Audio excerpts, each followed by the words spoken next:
En el mes de febrero del 2018, la Oficina de Evaluación de Medicamentos, con la colaboración de los autores que aquí ponemos en esta presentación, bueno, en primer lugar me corresponde a mí esta narración y la dirección de todo el trabajo, pero también han participado Alejandro Pérez, Luis Bravo, Antonio Montaño, Gonzalo Ezquerra, Miguel Martín de la Nava y el grupo Valmet, por no citar a todos los restantes. Se trata de una revisión GRADE, es decir, beneficios, riesgos, inconvenientes y costes de estatinas frente a placebo en personas sin enfermedad cardiovascular establecida. El corte, la actualización se ha hecho hasta el 24 de enero del 2018. Hemos empezado la introducción un poquito más adelante porque no es necesario comenzarla desde el principio, dado que está muy bien publicada en la página web, en la publicación original. Las revisiones GRADE se plantean sobre beneficios, riesgos, inconvenientes y costes de los resultados que importan al usuario informado a su nivel de comprensión, y esto es en el marco de los valores y preferencias, que es algo que nosotros vemos más adelante en el tema de la medicina reflexiva, en ese grupo de formación de medicina reflexiva. Bien, hasta hoy la verdad es que ha habido pocas revisiones que incluyan personas sin enfermedad cardiovascular, porque han sido múltiples y normalmente mezclan enfermedad cardiovascular establecida, prevención secundaria, y no enfermedad cardiovascular, prevención primaria. Dado que después de la publicación del estudio HOPE 3 no ha habido ninguna estrictamente para prevención primaria, ningún estudio para prevención, ningún ensayo clínico para prevención primaria, nos proponemos llevar a cabo ya una revisión GRADE actualizada a 24 de enero del 2018 para obtener los mejores datos posibles que informen a médicos y usuarios sobre el beneficio y los riesgos de las estatinas en este grupo poblacional. Para eso, el primer paso es conocer cuál es la calidad y la cantidad de problema que nos causa aversión, es decir, cuáles son los riesgos basales. Bueno, podríamos haber hecho una revisión de los riesgos basales españoles muy exhaustiva, pero hemos preferido hacer un acercamiento muy similar al que podríamos obtener con un estudio más exhaustivo, visitando la página del portal estadístico del Sistema Nacional de Salud, yéndonos a los datos del CMBD, conjunto mínimo básico de datos, y concretamente de los pacientes al alta como primer diagnóstico principal. Hemos hecho una síntesis del 2000, desde el 1999 hasta el 2015, y hemos calculado las tasas anuales. En este caso, la tasa la estamos explicando cuando el denominador es 1000, de modo que, si nos damos cuenta en esta tabla, podemos ver perfectamente que en el tramo, por tramos de edad, en los tramos de edad de 0 a 34 años lo hemos acumulado aquí porque prácticamente ahí hay poca enfermedad cardiovascular, hemos preferido acumularlo aquí.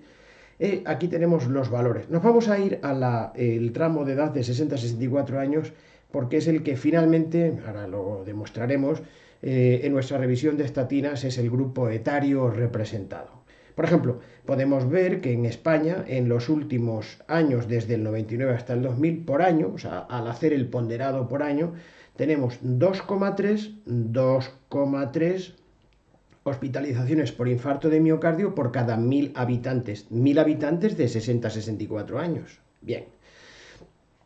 La hospitalización por accidente cerebrovascular es 2,9 por año.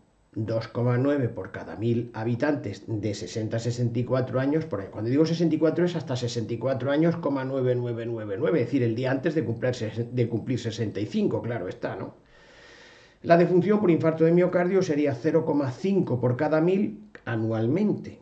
La defunción por enfermedad cardiovascular, es decir, todas las enfermedades cardiovasculares que son causa de muerte, en este caso sería 1,7 por cada 1000 habitantes de este grupo etario por año, y la defunción por todas las causas ya de todo tipo, cualquier causa, son 7,7 por cada 1000 anualmente. Bien, Bueno, nos vamos a dirigir a este. Entonces, en principio, nos parece que, bueno, pues estos son riesgos lo suficientemente, bueno, altos que podrían motivar el hecho de que nosotros quisiéramos disminuirlos. Esto es lo que motiva nuestra revisión, lo que motiva a un investigador a buscar un diseño y unas estrategias y una implementación para intentar bajar esto. Si no tenemos este dato, esta versión, esto que es lo que debe ponerse en la introducción de todos los estudios, la cantidad y la calidad de problema, no tenemos problema. No deberíamos lanzarnos a un estudio en el que no conocemos el problema y no deberíamos tratar enfermedades cuyo problema no sabemos cuánto es. Bien. Objetivo. El objetivo de nuestra revisión sistemática GRADE sería estimar las magnitudes de los efectos de los resultados en salud que importan al usuario autónomo e informado, expresados en forma de la medida del efecto lo hacemos en riesgo relativo, reducción absoluta del riesgo y NNT. Desde los ensayos clínicos que comparan estatinas frente a placebo o bien, sin enfermedad cardiovascular, o bien que no tuvieran una estrategia de tratamiento, es decir, lo que se llamaría el tratamiento usual, que podría ser, por ejemplo, una dieta normal y corriente. Bueno, entonces, pero nosotros no solamente vamos a calcular los efectos, o sea, las medidas del efecto que acabamos de decir, riesgo relativo, reducción absoluta del riesgo y NNT, en la población representada en el metaanálisis, cuya confluencia vamos a ver dentro de un momentito en las tablas, sino que también vamos a hacer una extrapolación a la población española de acuerdo a los riesgos basales españoles, porque podrían ser no exactamente iguales o ni siquiera parecidos a los representados por las poblaciones estudiadas. Bien. Resultados en salud que importan al usuario autónomo e informado a su nivel de comprensión. Bueno, hemos de aclarar que no es lo mismo entender que comprender. No es lo mismo. En la cognición es más difícil, más complejo, se neuroarboriza más, el hipocampo contiene más uniones de dendritas y axones en la comprensión que en el entendimiento. La comprensión quiere decir que el usuario podría tomar decisiones de lo aprendido en un contexto, lo aprendió en un contexto como por ejemplo en el aula, ¿no? Y es capaz de tomar decisiones en otro contexto distinto al que los aprendió. En el entendimiento no, en el entendimiento es en el mismo contexto y la comprensión es en otro contexto. Más elevada es la cognición cuando, además de comprender, tenemos preparación cognitiva para aplicar. Bien, entonces, comprensión nos estamos refiriendo al mínimo de los esquemas, de las piezas cognitivas que tiene una persona, de las estrategias cognitivas para la toma de decisiones a ser posible autónoma. Los resultados en salud que importan a los individuos que se tratan son los que vamos a poner en la tabla 2 que están aquí. El panel nos hemos reunido, no hemos tenido usuarios con la susceptibilidad de ser tratados con estatinas, porque en realidad no están enfermos. O sea, el tener el colesterol alto es un factor de riesgo, pero no es una enfermedad, a no ser que estemos hablando de la hipercolesterolemia familiar heterocigótica, algunas patologías que sí que es cierto que hay unas dislipemias que son catalogadas como una entidad nosológica propia, así que son enfermedades. Pero los factores de riesgo, como el colesterol, no es una enfermedad, es un factor de riesgo y por tanto no es ni siquiera causa, aunque hay una asociación estadística. Bueno, vamos a ver, porque en esta tabla, que es propia de GRADE, vamos a establecer los resultados en salud que importan al paciente informado. En este caso, paciente no sería el individuo informado. Bien, ¿qué se evalúa? En este caso se evalúa la disminución y el aumento del riesgo y en el grado de aversión al riesgo. El grado de aversión al riesgo es una cantidad ordinal, una puntuación ordinal que va de 1 a 9. 9 sería el máximo de aversión al riesgo, está aquí, 9 es el que tiene la máxima aversión al riesgo y en este caso sería la mortalidad por todas las causas. ¿Por qué es disminución y aumento del riesgo? Disminución del riesgo es porque la estatina podría disminuir un riesgo basal de mortalidad por todas las causas. Bien, eso lo disminuye, pero podría tener efectos adversos y aumentar la muerte no esperada al principio antes de tomar las estatinas. En ese caso aumentaría el riesgo. Por eso esta es la prueba del 9, la prueba del algodón. Esta es la variable de las variables. Esta es la más sagrada de todas, que es la mortalidad por todas las causas. Bien. Ahora ya de las esperadas en cuanto a la eficacia serían las de disminución del riesgo basal, que serían mortalidad por causa cardiovascular, cuya aversión al riesgo sería 9, en nuestra opinión, cuando nos hemos reunido en forma de panel.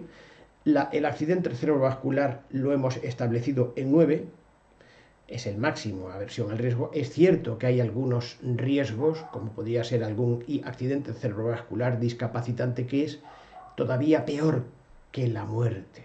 A esos nosotros los llamamos riesgos más allá del 9, pero no les ponemos número, serían más allá de la muerte. El infarto de miocardio sería 9 y la angina de pecho autoinformada sería 7. Se ve aquí perfectamente. Vamos a ir atrás porque parece que nos hemos... bien, aquí está, ¿no? El aumento del riesgo basal son los efectos adversos esperables, ¿no? Pues tenemos la insuficiencia hepática, la enfermedad renal aguda, rhabdomiólisis, miositis, mialgia o fatiga en el ejercicio, diabetes mellitus, cataratas y otros efectos adversos que son más difíciles de catalogar que los beneficios, porque aparecen en poblaciones con denominadores más amplios y con menos frecuencia, pero algunos de ellos pueden ser muy desagradables y en alguna ocasión, como bien sabemos, mortales, como sucedió con ceribastatina con rhabdomiólisis. Bien, continuamos. Material y métodos de esta es una síntesis, lo que estamos haciendo para no ser excesivamente exhaustivos en cuanto a la metodología. Pues en el diseño, para las variables de beneficios posiblemente esperables, hemos hecho una revisión de revisiones sistemáticas. Es decir, esto es lo que se llama umbrella review, o sea, una revisión en paraguas de ensayos clínicos, es decir, una revisión de revisiones sistemáticas, cada una de las cuales tiene ensayos clínicos, para hacer posteriormente luego una síntesis metaanalítica de los resultados de cada una de las variables con las que hemos ido a la compra. 2. Para los daños añadidos, los efectos adversos posiblemente esperables, es una revisión sistemática de ensayos clínicos, de estudios observacionales, porque muchos efectos adversos no se pueden esperar y encontrar en un ensayo clínico, ni por la frecuencia, es decir, en el tiempo tan corto que puede tener un ensayo clínico, incluso en 3 años y pico podrían no aparecer, ni porque en los ensayos clínicos haya un número en el denominador suficiente para captarlo. Hay efectos adversos de 1 partido por 5.000 y naturalmente cuando un efecto adverso es 1 partido por 5.000 se necesitaría aproximadamente el triple, más o menos como regla del dedo, el triple de denominador para poder encontrarlo. Es decir, que si esperamos un efecto adverso de 1 por cada 5.000, habríamos de necesitar una población para ese grupo de 15.000, porque 5.000 por 3 es 15.000. Bien, revisión sistemática, ensayos clínicos, estudios observacionales y estudios de casos para posteriormente hacer una síntesis narrativa de los resultados de cada variable. En este caso no podremos hacer una síntesis metaanalítica, pero sí podemos hacer la narrativa dada la heterogeneidad que hay de estos estudios. Los criterios de inclusión de nuestra búsqueda. Para las variables de beneficio hemos decidido que reducir el riesgo basal, por eso decimos beneficio, reducción del riesgo basal, ensayos clínicos aleatorizados con una estatina frente a placebo o con el cuidado estándar, sobre una población de pacientes con no más del 10% de individuos con historia de enfermedad cardiovascular establecida. Que analice durante un año o más de un año, la incidencia de uno más de los resultados en salud que motivaban en nosotros la búsqueda, que son la mortalidad por cualquier causa, mortalidad por causa cardiovascular, infarto de miocardio, el accidente cerebrovascular o la angina de pecho confirmada. Bien, para localizar estos ensayos clínicos, mediante nuestra revisión, hicimos esta estrategia de búsqueda, costó, con el corte a 21 de enero del 2018, y bueno, voy a hacer una demostración, si soy capaz de hacerlo, voy a decir si soy capaz de hacer una demostración, simplemente cogiendo costó hacerla, cuesta hacerla naturalmente, ¿no? Y esto, al buscar en el PubMed, vamos a hacer una demostración en este momento, ponemos ahí PubMed, aquí está, Entonces, bueno, pues en el PubMed cogeríamos, bueno, no sé si lo hemos cogido bien, sí, está aquí. Pondríamos entonces esta estrategia de búsqueda, este sería nuestro motor de búsqueda y en principio vemos que nos devuelve 52.841 estudios. Bueno, como nosotros explicamos aquí, hicimos dos filtros porque eran lo que nos interesaban. Hicimos el filtro de revisiones sistemáticas y de metaanálisis. Bueno, vamos a hacer el filtro en vivo para que el espectador pueda verlo bien y lo haríamos en customizarlo, es decir, en ponerlo, en adaptarlo, ¿no? Primero dejaríamos metaanálisis, está puesto metaanálisis, se ve que está puesto metaanálisis, bien, y está puesto revisión sistemática, bien, vamos a mostrarlo, y ahora vamos a hacer aquí metaanálisis, vamos a ver si somos capaces de que se active en pocos segundos, ahí está activado, y ha bajado ya a 899, como era revisión sistemática o metaanálisis, uno de los dos, pues entonces vamos a activar también revisión sistemática y nos encontramos que a día de hoy habría que revisar 2.415 artículos. Han pasado unas fechas desde nuestra publicación, pero el día 24 de enero del 2018 estas eran 2.387 artículos, es decir, unos poquitos menos que estos, que son los que han crecido en estos días con nuestro motor de búsqueda. Bien. Vamos a continuar con nuestra estrategia. Aquí tenemos el motor de búsqueda y tuvimos que hacer una revisión, una búsqueda de todos estos 2.387 artículos para ver si encontrábamos las revisiones que nosotros queríamos encontrar. Bien, para las variables de los resultados en salud de los daños añadidos, necesitamos ensayos clínicos, se ve aquí, son ensayos clínicos, estudios de cortes, prospectivos o retrospectivos, estudios de casos y controles, etcétera, etcétera, ¿no?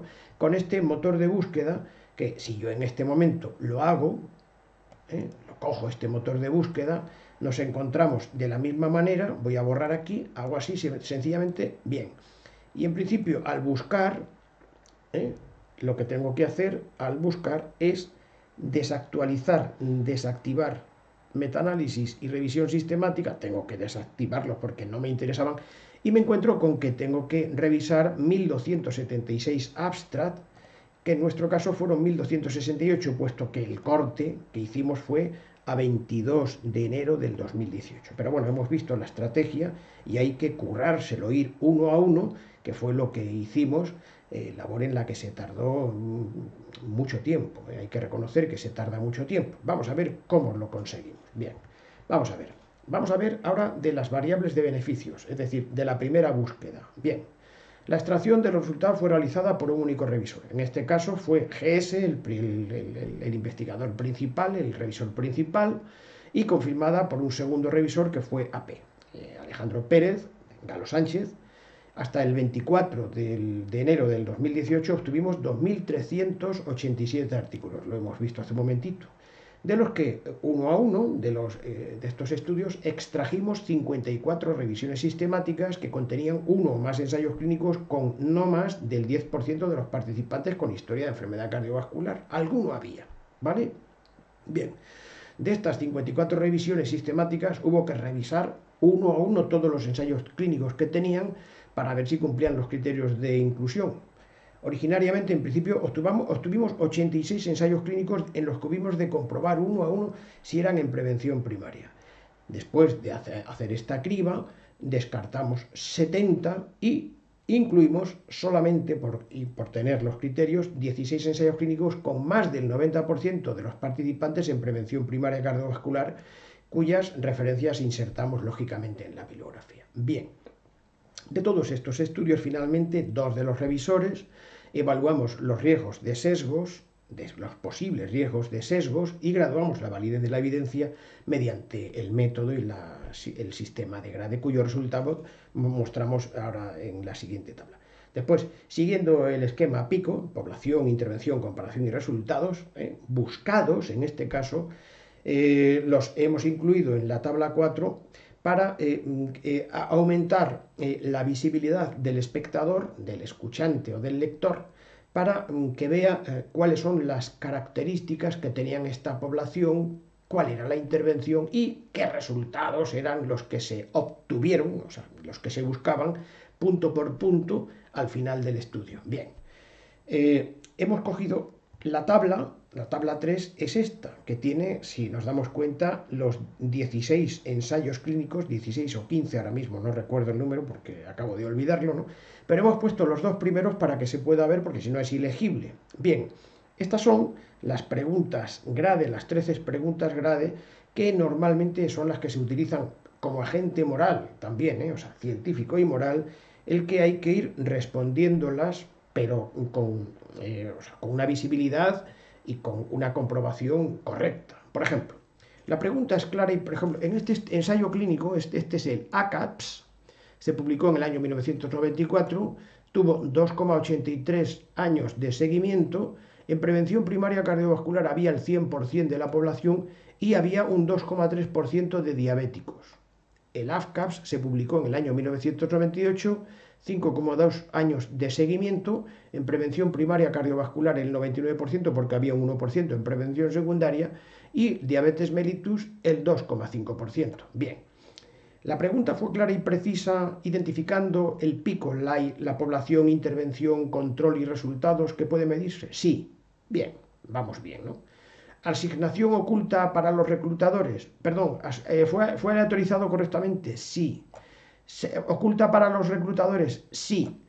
Los factores pronósticos en la vaselina en el inicio estaban equilibrados y también en la implementación se trató a los pacientes de una manera similar en el grupo de intervención, en la implementación en todos los años de seguimiento.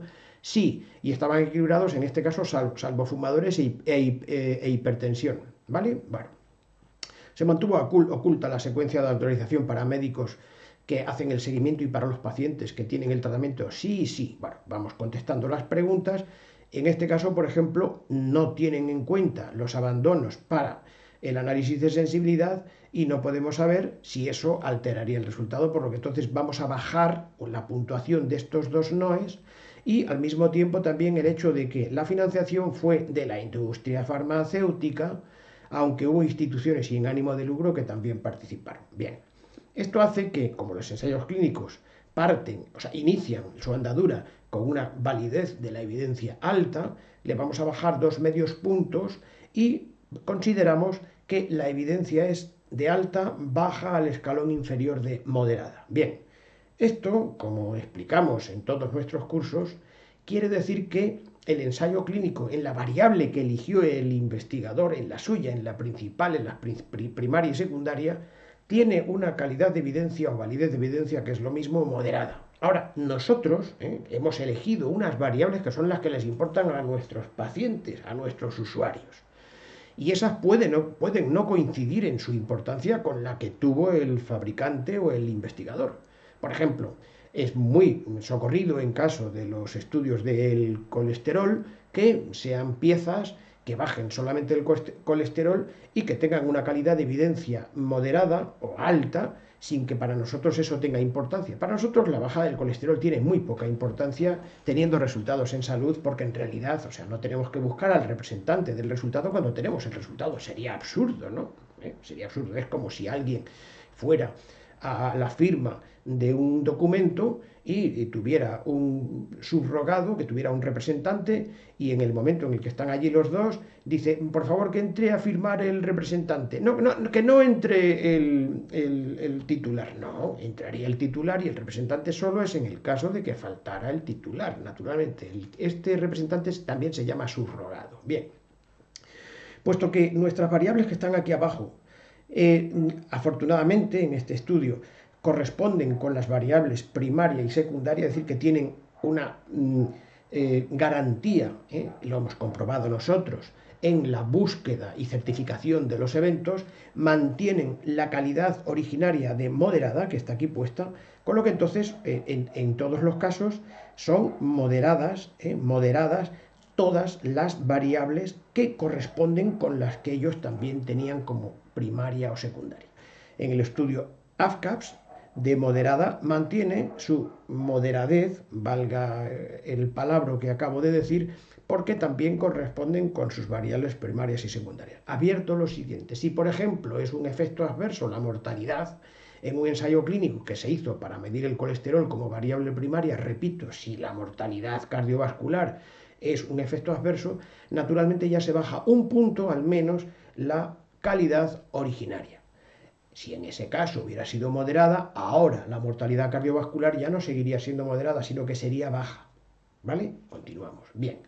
Bueno, pues aquí tenemos todo lo correspondiente a la tabla 3 y aquí sería el de la tabla 4, cuya expresión completa es esta, que son los 16 estudios que se ven aquí. Es muy variopinto el resultado, ¿no? Y vamos a ver las dos primeras para que sea legible. Aquí tenemos el esquema PICO, que sería la población, population, aquí, ¿no? Población, intervención y control, y aquí outcomes, que son los resultados inicialmente buscados, que nosotros convertimos en resultados finales para que el lector pueda tener una visión rápida, conjunta, en la misma línea, de qué fue lo que sucedió en estos estudios. Naturalmente es conveniente, tener una idea siempre de la mediana o media de seguimiento, mejor la media que la mediana, y en su defecto de no tener la media, tendremos la mediana, ¿de acuerdo? Bueno, pues entonces aquí tenemos el número de participantes, en el grupo de intervención y en el grupo de control, el número de varones, que es un factor de riesgo, 52%, la edad media, 62 años, el tanto por ciento de enfermedad cardiovascular, 0%, ¿vale? Y así vamos poco a poco rellenando las casillas hasta obtener esta tabla, que cuesta bastante trabajo hacerlo, pero es lo que da la consistencia a la validez que finalmente obtengamos en nuestra evaluación grade. Bien, ahora ya, por no ser exhaustivos, vamos a los resultados que hemos obtenido, ¿no? Bueno, pues aquí se ve en esta tabla, que es propia de nuestro grupo. Es una tabla que hemos obtenido con la intervención del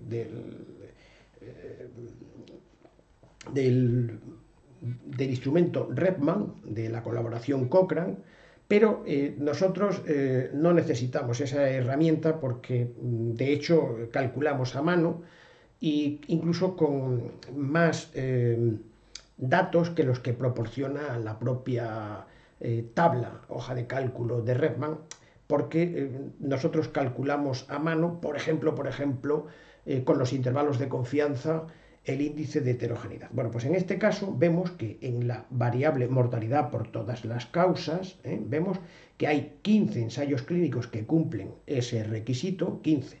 La heterogeneidad estadística es del 0%, este es el índice de heterogeneidad, 0%, bien, ¿de acuerdo? O sea, bien, estupendo.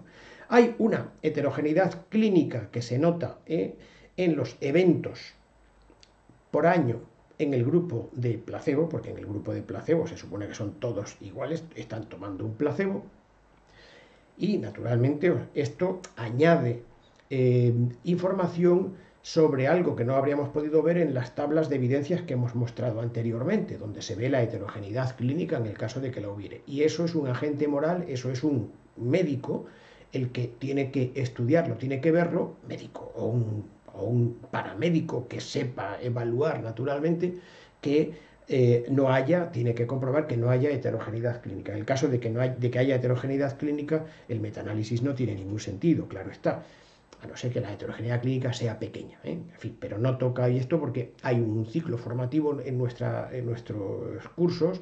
Hay un curso en nuestro ciclo formativo, lo he dicho al contrario, en el que explicamos en extenso cómo se interpreta, cómo se hace y cuáles son las limitaciones de los metaanálisis. Bien, en este caso se ve perfectamente que la mortalidad por año es el 0,86% cuando tenemos todos los estudios, pero está muy elevada en 3 estudios. Nos damos cuenta que en el ASPEN es el más del doble, y también en el CARDS es aproximadamente el doble, 1,45%. Bueno, hemos de decir que estos dos tienen el 100% de diabéticos, este y este, porque cumplían los criterios de inclusión.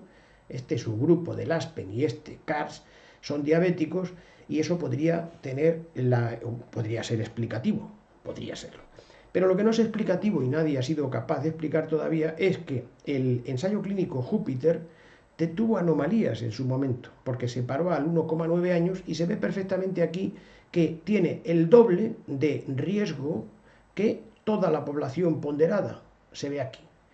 No lo vamos a hacer, pero cuando quitamos este estudio, esto nos baja al 0,7%, con lo que entonces realmente duplica, siendo una población que en principio estaba sana, no es fácil de explicar ni de entender el hecho de que una variable tan contundente como la mortalidad por todas las causas, que no necesita una definición con una precisión especial, porque esto no tiene vuelta de hoja, que tenga el doble. Luego entonces esta anomalía realmente nunca, jamás ha sido explicada cómo es posible que un ensayo clínico que con tantos sanos, es decir, sin el colesterol además elevado, pudiera tener el doble de mortalidad que todos los demás estudios en prevención primaria. Bien, aquí vemos que el ensayo clínico nos dice que la edad ponderada es de 61,8 años, ¿vale?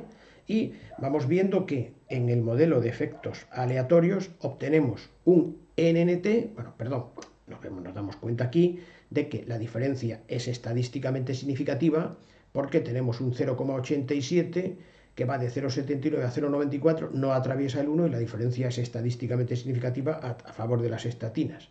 Vamos a ver la cantidad de efecto. Bueno, hemos de decir que la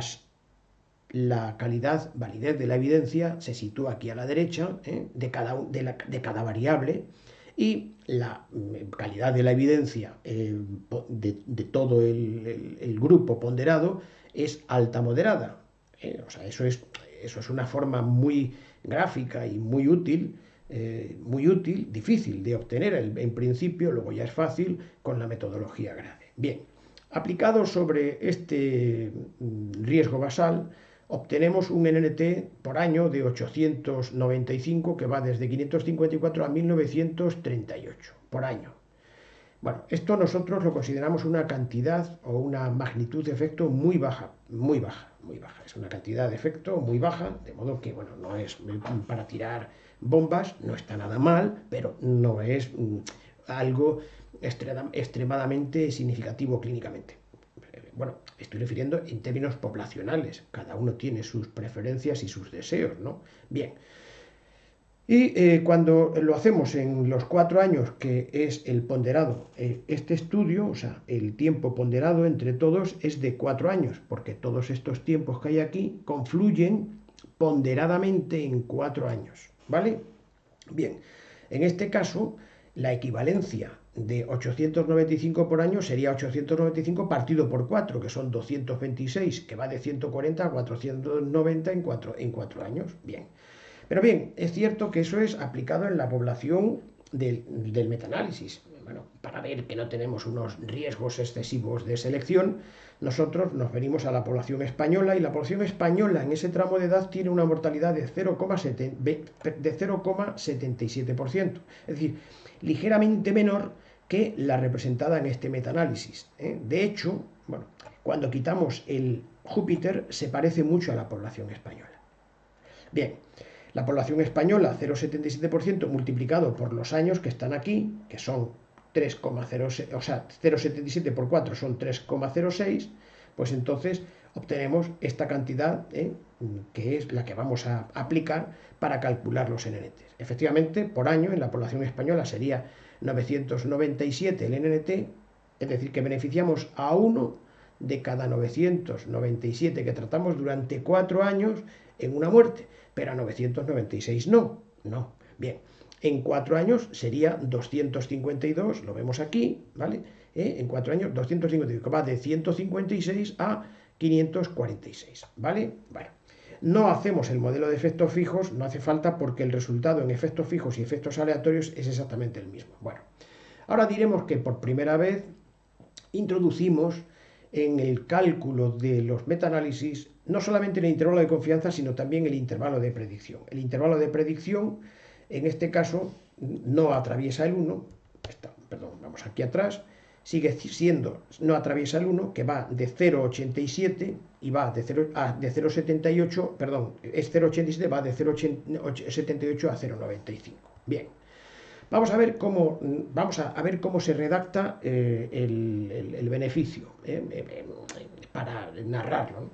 Y dice así: para una población de los 11 ensayos clínicos del metaanálisis son 11 ensayos clínicos del metaanálisis, con un índice de heterogeneidad del 0%, que es una heterogeneidad estadística baja, con una edad de 62 años ponderada, hubo 0,29% de muertes, claro, es que me estoy equivocando, es este, con un índice de heterogeneidad del 0%, con 15 ensayos clínicos que hemos estado tratando, perdón, me he equivocado de hoja, y con una edad media de 61,8 años hubo 0,75 muertes por año en el grupo de 31.000 personas con estatinas frente al 0,86% en 30.000 personas con placebo. Bien, aquí vemos que el riesgo relativo es el que hemos obtenido a través del metaanálisis, 0,87 que va de 0,74 a 0,94, no atraviesa el 1, bien, entonces hay una diferencia que es estadísticamente significativa. Esto equivale, lo vemos aquí perfectamente, a un NNT que va de 554 a 1938. Es una cantidad de efecto, una magnitud de efecto muy baja por año. Y lo hacemos equivalente porque esto por año es exactamente lo mismo que 226, que va de 140 a 490 en 4 años. Bien, bien. Ahora, eso en cuanto a la población del metaanálisis. En la población española, este NNT es un poquito peor, o sea, es un poquito menos bueno, que va de 156 a 200 a 545 en 4 años. Bien, vamos a leer aquí porque dice la validez de la evidencia para el resultado combinado de esta variable según el sistema GRADE es alta moderada, y dado que el cálculo del intervalo de predicción nos arrojó un riesgo relativo de intervalo de predicción que iba de 0,78 a 0,95, estimamos que se mantiene esta validez de la evidencia atribuible a los intervalos de confianza del efecto combinado, es decir, que sigue manteniendo la validez alta moderada. Este resultado tiene una validez alta moderada, luego entonces creemos que los dioses del Olimpo más o menos que saben, por utilizar esta metáfora, dónde está el efecto de verdad.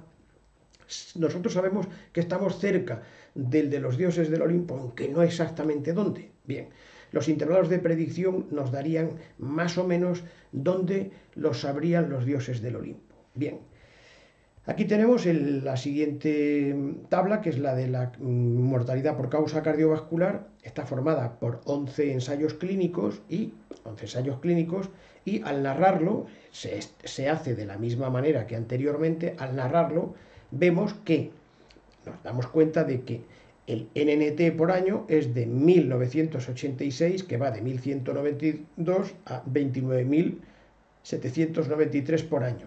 Esto es equivalente a, en 3,7 años, si esto lo divido por 3,7, me da 541, que va de 325 a 8.122. Es decir, esta magnitud del efecto es muy, muy baja. La mortalidad cardiovascular es muy, muy baja por año, que es como se estima bien, ¿no? Ahora bien, si nos damos cuenta en la tabla, vamos a ver que aquí abajo vemos que el intervalo de predicción sí atraviesa el 1. El intervalo de confianza no lo atraviesa. No lo atraviesa porque va de 0,75 a 0,99. Pero el intervalo de precisión sí lo atraviesa, que va de 0,71 a 1,01. ¿Cómo se interpreta esto? Bueno, pues esto se interpreta de la siguiente manera. Bien, la validez de la evidencia que habíamos obtenido para el resultado combinado de esta variable, según el sistema GRADE, era alta moderada. Vamos a verlo. ¿Es verdad que era alta moderada? En efecto, era alta moderada, está aquí. Alta moderada, 11 ensayos clínicos, mortalidad cardiovascular, ¿vale? Era alta moderada, pero, decimos que es alta moderada. Sin embargo, como el cálculo del intervalo de predicción nos arroja un riesgo relativo que sí atraviesa el 1, estimamos que que hay que hacer una rebaja en la validez de la evidencia a moderada. Hemos sido generosos, rebajando solo medio punto, porque en algunas situaciones el tratamiento puede ser ineficaz, atraviesa el 1. Dado que en la distribución estadística de los efectos puede haber más efectos que los capturados por los estudios seleccionados.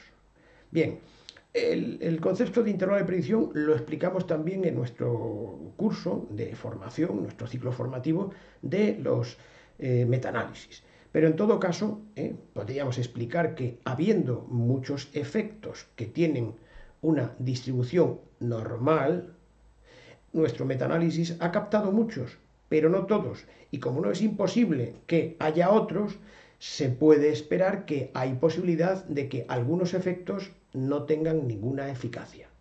Por eso es por lo que vamos a bajar, porque podría ser que eso sucediera con algunos de nuestros pacientes, a pesar de que el intervalo de confianza era bueno, pero el intervalo de predicción atraviesa el 1. Bueno, si nosotros miramos la siguiente variable, la enfermedad coronaria, vemos que no hay diferencia estadísticamente significativa. Lo vemos aquí, vemos son 10 ensayos clínicos, la diferencia no es estadísticamente significativa, con lo que entonces no nos vamos a extender. El intervalo de predicción vemos que incluso todavía es algo más extenso, atraviesa el 1, más todavía que el intervalo de confianza. El intervalo de confianza atraviesa el 1, el intervalo de predicción incluso se va hasta el 1,49. Bien, nada decimos porque aquí no hemos encontrado diferencia estadísticamente significativa. En el infarto de miocardio, vamos a verlo en la tabla, estamos hablando de 10 ensayos clínicos, la heterogeneidad en forma de índice de heterogeneidad es el 0%, fueron 3,9 años de tiempo de seguimiento ponderado, la población ponderada en la edad tenía 62,1 años y la ponderación de la calidad de la evidencia, ponderado en este caso, en la combinación es alta moderada. El riesgo relativo obtenido es 0,63, que va de 0,54 a 0,73. La aplicación por año de estos riesgos basales y en este tramo de edad nos da una estimación del efecto en el NNT de 633, que va de 509 a 860 por año. Esto es lo mismo que si esto al dividirlo por 3,9 años nos da 163, que va de 131 a 223. Bueno, este parece que es el mejor resultado que obtienen las estatinas en nuestra revisión. Bien, en la población española el riesgo basal no es del 0,43% por año, que es el que se obtiene aquí. 0,43% por año es el ponderado de su grupo de control con placebo. El nuestro español es más bajo, con lo que entonces, aplicado al riesgo basal español, que es el que nos interesa a nosotros porque nos representa más a nosotros, por año el riesgo, el NNT es aún peor, es 1179, que va de 949 a 1616 por año. En 3,9 años, haciendo el cálculo matemático, que es lo mejor que podemos hacer, al dividir 1179 por 3,9 años nos da 303, que va de 244 a 415. Bien. Pero cuando vemos aquí abajo el intervalo de predicción, a pesar de que el intervalo de confianza no atraviesa el 1, el intervalo de predicción sí atraviesa el 1. Con lo que entonces esto debemos tenerlo en cuenta a la hora de la calidad de la evidencia, que vamos a leerlo exactamente aquí. La validez de la evidencia, estamos en el infarto de miocardio, hemos vuelto al texto que lo representa. La validez de la evidencia para el resultado combinado de esta variable según el sistema GRADE es alta moderada. Bien, sin embargo, como el cálculo del intervalo de predicción nos arroja un riesgo relativo que sí atraviesa el 1, estimamos una rebaja de la validez de la evidencia a moderada, es decir, somos muy generosos, bajando solo medio punto, de alta moderada a moderada, solamente medio punto, porque en algunas situaciones el tratamiento puede ser eficaz, dado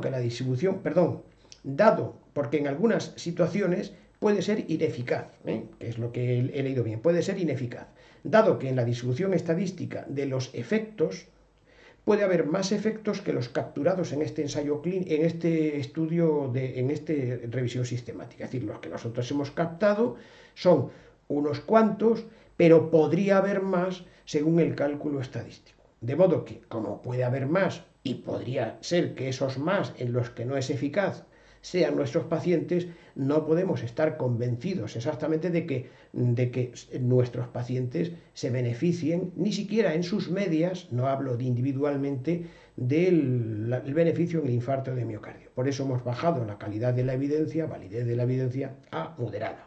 Bien, en el accidente cerebrovascular capturamos, cumplen los criterios de inclusión 11 ensayos clínicos, el índice de heterogeneidad, a pesar de que no es 0, es el 11%, es bajo, algo hay, naturalmente, hay un poquito, ¿no? Un poquito de heterogeneidad estadística. La edad, el tiempo de seguimiento ponderado es de 3,8 años, la edad promedio ponderada es de 62,5 años, y el número de accidentes cerebrovasculares en el grupo de control basal es en estos 11 ensayos clínicos es 0,35% por año, ¿vale? Está aquí puesto, ¿vale? Bien. Bueno, pues en este caso, la validez de la evidencia ponderada, al tomar en cuenta todas y viendo el peso de los ensayos clínicos, que está aquí, al colaborar cada ensayo clínico con un peso para este resultado combinado, obtenemos un riesgo relativo de 0,73 que va de 0,61 a 0,87. Al aplicar esto sobre el 0,35%, que es este de aquí que hemos obtenido, obtenemos un NNT que es 1057, que va de 734 a 2195. La magnitud del efecto es muy baja también, es muy baja, y puesto que duró 3,8 años, al dividir este valor, este 1057 por 3,8 años, por 3,8 nos da 275, que va de 190 a 571. Bien, en la población española, el accidente cerebrovascular es más bajo que el representado en estos ensayos clínicos, corresponde a 0,29%, y al aplicarle este efecto, este riesgo relativo combinado, al aplicárselo a nuestro riesgo basal español por año, en el tramo de edad de 60 a 64 años, obtenemos un NNT que es un poco peor, lógicamente, que el esperado en el metaanálisis. Tenemos un NNT por año que es 1281, que va de 887 a 2660 por año. En 3,8 años, al hacer el cálculo matemático, sería 1281 partido por 3,8, que me estoy equivocando, y serían 333, que va de 231 a 692. ¿Vale? Bueno.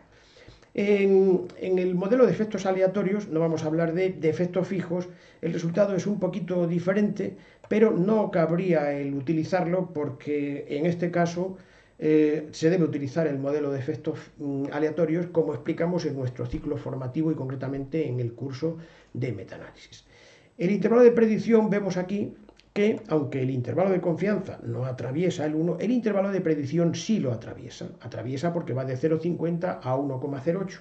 De modo que a la hora de redactarlo decimos, la validez de la evidencia para el resultado combinado de esta variable, según el sistema GRADE, era alta moderada, lo hemos visto en la tabla.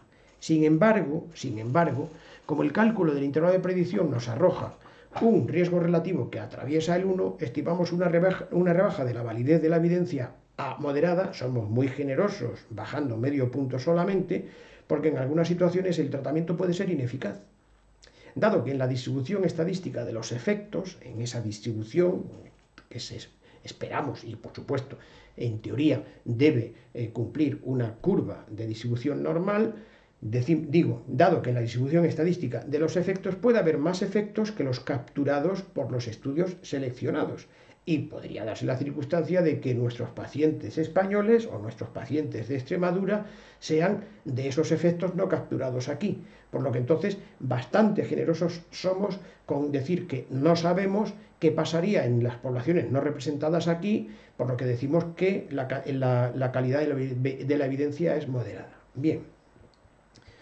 En los efectos graves moderados, nosotros ya hemos hecho una publicación de aquellos que tienen consistentemente una diferencia estadísticamente significativa, es decir, que es consistentemente, hay un daño proporcionado, asociado fuertemente con las estatinas, que es la diabetes mellitus y las mialgias y otro tipo de miopatías. Sin embargo, otros estamos reuniendo los resultados para hacer una publicación porque lo hicimos, nos hemos retrasado porque hemos comprobado, puede que nos encontremos con alguna sorpresa, de que no hay diferencia estadísticamente significativa y que no hay otros daños asociados a estatinas, como tampoco creemos que haya más efectos pleiotrópicos que sean asociados, beneficios pleiotrópicos asociados a estatinas. Algunos puede que haya en algún individuo, pero en todo caso serían de un número insignificante y realmente, o sea, muy pequeño, muy pequeño, y no sabemos exactamente si sí o si no. La atribución es muy difícil de hacer. Bien, aquí tenemos que hemos obtenido ya en nuestra publicación, que fue en agosto del 2015, que la diabetes mellitus asociada a estatinas es una elevación entre un 9 y un 10% de la incidencia basal. Bueno, dado que en España el estudio que nosotros hemos podido ver en nuestra revisión es de una incidencia anual de 0,241% por año, tal como ponemos en nuestra revisión.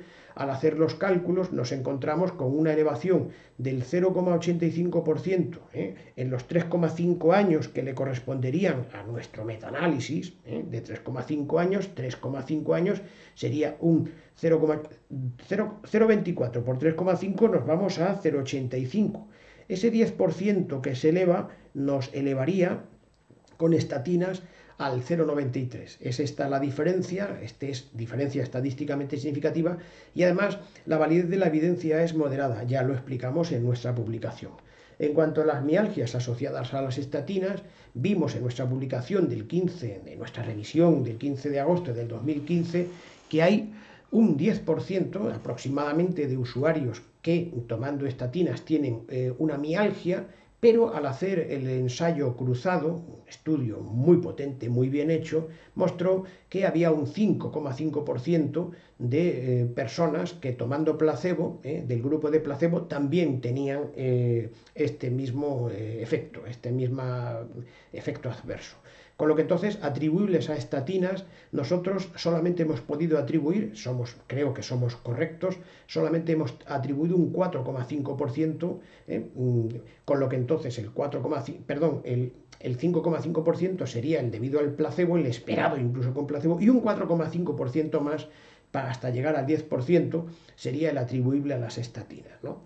Los demás efectos adversos están reuniéndose para la publicación, dado que, no es que estemos tranquilos, hemos visto ya desde el principio, no hemos visto que hubiera diferencias estadísticamente significativas. Bueno, las conclusiones se dejan al clínico, pero dado que tenemos la oportunidad de hacer un factbox, una hoja de información al usuario, bueno, pues las hemos representado aquí y hemos tenido, creo, el buen criterio de hacer dos hojas de información al usuario que pueda ver el propio usuario en la de la izquierda en un marco negativo, es decir, los que sobremueren, y en un marco positivo a la derecha los que sobreviven. Es el mismo valor. Por ejemplo, vamos a ver, aquí tenemos. Dice, número de españoles de 60 a 65 años que padecen un evento en este caso de cualquiera de los que tenemos aquí, durante 3,5 años de tratamiento y seguimiento con estatinas o con placebo. Bien. ¿Por qué? Pues porque aquí tendríamos con estatinas en la columna de la izquierda y con placebo en la columna de la derecha. Es lo que estamos queriendo decir. Y aplicando los resultados de nuestra revisión GRADE, que es esta de aquí, que es la que estamos en este mismo leyendo, a los riesgos basales españoles. Bueno, vamos a ver, decimos algo así. Mortalidad por cualquier causa. Estos son los que, si toman estatinas, en 3,5 años se espera que en esta población de 60 a 65 años haya 23 muertes. Y si no toman estatinas, se espera que haya 27, es decir, son 4 más. Bien, ahora vamos a verlo en un marco positivo. Decimos, vamos a ver, si las personas toman estatinas, se espera que sobrevivan en 3,5 años 977. Y si no toman estatinas, si toman placebo, se espera que sean 973. Bien, en la mortalidad cardiovascular se ve que sobreviven de muerte cardiovascular 995 con estatinas y 994 sin estatinas. En la mortalidad por enfermedad coronaria son 998 y 998 son iguales. En el infarto agudo de miocardio se espera que sobrevivan del infarto, que estén libres de infarto de miocardio 995. Y que estén libres de infarto de miocardio 992 aquí si toman placebo. La diferencia es de 3, que lo vemos aquí de estos 3, pero el paciente no incurre en el efecto marco porque con esta formulación tiene más tendencia el médico a prescribir y el paciente tiene más tendencia también a que se le prescriba. Con esta menos, nos parece que es mejor hacer los dos. Hay en nuestra página web una en la que se comienza con el efecto negativo para enseñar luego el positivo y otra en la que se comienza con el positivo exactamente igual, es decir, a la inversa de aquí. En cuanto a los riesgos añadidos, se ve aquí que en la incidencia de diabetes mellitus tipo 2 hay 9 casos de cada 1000 personas en 3,5 años si toman estatinas. Y si no toman estatinas, uno menos, son 8 casos. En cuanto a la mialgia, de cada 1000, en 3,5 años habrá 100 personas con mialgia, el 10%, y aquí el 5,5% si no toman estatinas. Ven, como en el Harding Center del Instituto de Desarrollo Humano Max Planck, eh, eh, han hecho estudios en los que cuando las personas tienen baja capacidad numérica, aritmética, tienen dificultades para comprender, primero para entender y comprender los riesgos, hay ayudas que han hecho dos investigadores muy interesantes, que son Marta Galesic y nuestra española Rocío García Retamero, profesora de la Universidad de Granada, una gran investigadora que nos proporciona mucho orgullo, que trabaja también con el Instituto Max Planck de Desarrollo Humano. Bueno, pues en este caso aquí se ve bastante mejor y tenemos toda la información reunida. Por ejemplo, aquí vemos que en la izquierda tenemos en un ambiente positivo y en un ambiente negativo, marco positivo, marco negativo. Aquí nos dice que estos son los que sí toman estatinas, perdón, los que no, si no toman estatinas, los que no toman estatinas, y aquí los que sí toman estatinas. De modo que si no toman estatinas sobreviven 973 y si toman estatinas 977. Con evento, si no toman estatinas habrá 27 muertes y si toman estatinas 23. Se ve aquí también, en el siguiente, estamos hablando de la mortalidad por causa cardiovascular, 994-995, 6 y 5. La diferencia es muy pequeña, en 3,5 años. Bien, aquí tenemos la no diferencia en lo que llamamos la mortalidad por enfermedad coronaria, ¿de acuerdo? Se ve aquí perfectamente bien. Y aquí en la hospitalización por infarto de miocardio, vemos que la diferencia es de 992 que no lo tienen a 995 que no lo tienen. Estos no toman estatinas y estos sí toman estatinas. La diferencia en tener el infarto o no tenerlo, tienen 8 en 3,5 años en esta edad de 60-64 años, tienen 8 si no toman estatinas y 5 si toman estatinas. Lo mismo podemos ver con el accidente cerebrovascular, está aquí perfectamente representado, y aquí tenemos los efectos adversos. Si no toman estatinas, vemos que hay 8 personas de cada 1000, naturalmente en 3,5 años, con incidencia de diabetes. Pero si toman estatinas habrá una más, serán 9 de cada 1000, ¿vale? Bien. Y aquí, en cuanto a las mialgias y las miopatías, mialgias en este caso, si no toman estatinas, habrá 55 personas que tengan mialgia. Pero si las toman, habrá 100 personas que toman mialgia. Y con esto, nada más. Porque estos datos pueden obtenerse con mucha facilidad, se ve perfectamente en nuestra página web, a la que se puede acceder con toda facilidad. Concretamente está aquí en evaluaciones y en este caso es la primera que está, cuando pase el tiempo estará más abajo porque le corresponderá bajar. Bien, bueno, pues aquí vemos, un poquito más abajo, tenemos para descargar el PDF, por si se quiere leer con toda su enteridad, tiene 35 páginas, se puede descargar el PowerPoint, que es el que estamos leyendo en este mismo momento, pero también tenemos otras formas de ver los resultados más en extenso. Aquí tenemos la tabla de evidencias y la tabla de graduación de la evidencia. Aquí tenemos el metaanálisis, o sea, las tablas en toda su extensión, con los riesgos basales españoles en la parte de abajo. Aquí tenemos, se ve perfectamente, aquí tenemos, por si tenemos que enseñárselo a algún paciente, se puede descargar perfectamente. Ahora lo vamos a hacer, aquí. Vemos a ver el Factbox, en este caso. Aquí vemos el Factbox, va a salir en un momentito, lo vamos a ver en este momento.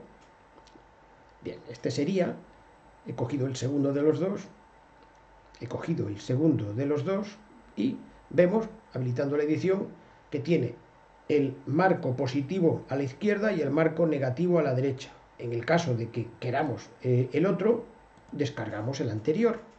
Y en el anterior se pueden tener los dos, naturalmente, y el médico debe ponderar o esperar qué es lo que enseña o comparte con el paciente, que espere que entienda y que comprenda. En este tenemos el marco negativo a la izquierda y el marco positivo. Son iguales, es que están invertidos. Y como ayuda a la toma de decisiones, bueno, pues tenemos aquí estos gráficos de barras que hemos hecho porque ayudan a la comprensión, primero al entendimiento y a la comprensión para la toma de decisiones. Primero al médico, que también podría estar a lo mejor sobreestimando los efectos, pero eso es menos probable, ¿no? Lo que sí es probable es que los pacientes sobreestimen los efectos de las estatinas. Y para normalizarlo, no es porque queramos que no manipulación, para nada, todo lo contrario, es, o sea, que entiendan y que tomen las decisiones con esta ayuda, que naturalmente hace falta una ayuda después como agentes morales, bueno, pues un poquito más allá, ¿no? Aquí tenemos el gráfico de la mortalidad por todas las causas. Este sería mortalidad cardiovascular, enfermedad cardiovascular fatal, infarto de miocardio, ACV, diabetes mellitus y mialgias. Aquí están todos reunidos, pero bueno, todo. Bien, solamente para terminar, diremos que el médico y el paciente, aunque nos dirigimos al médico, con nuestra ayuda, es un agente moral. La toma de decisiones es una decisión moral. Estas piezas que nosotros con tanto esfuerzo hacemos son solo una parte de un razonamiento práctico o de un razonamiento moral. Moral quiere decir que tomo la decisión de hacerlo o no hacerlo, porque creo en el bien de esta intervención, en el bien último del paciente. Creo que es conveniente ir introduciendo en la mente de los decisores el hecho de que en toda decisión moral es mucho mejor si hay alguna pieza cognitiva como esta, intelectual, que es correcta y que tiene una validez bien calculada. Si no tiene esta validez, el razonamiento puede ni siquiera llegar a ser moral, porque le falta, habiéndola, una cosa es que no la haya, pero habiendo evidencia, el ser moral, el agente moral, tiene obligación de conocerlo. Tiene obligación porque el paciente tiene derecho y deber de conocerlo para la toma de decisiones y no abandonarse exclusivamente en la decisión del médico, aunque el médico pueda ayudar muy específicamente a que él tome la decisión. Bien, y con esto hemos terminado.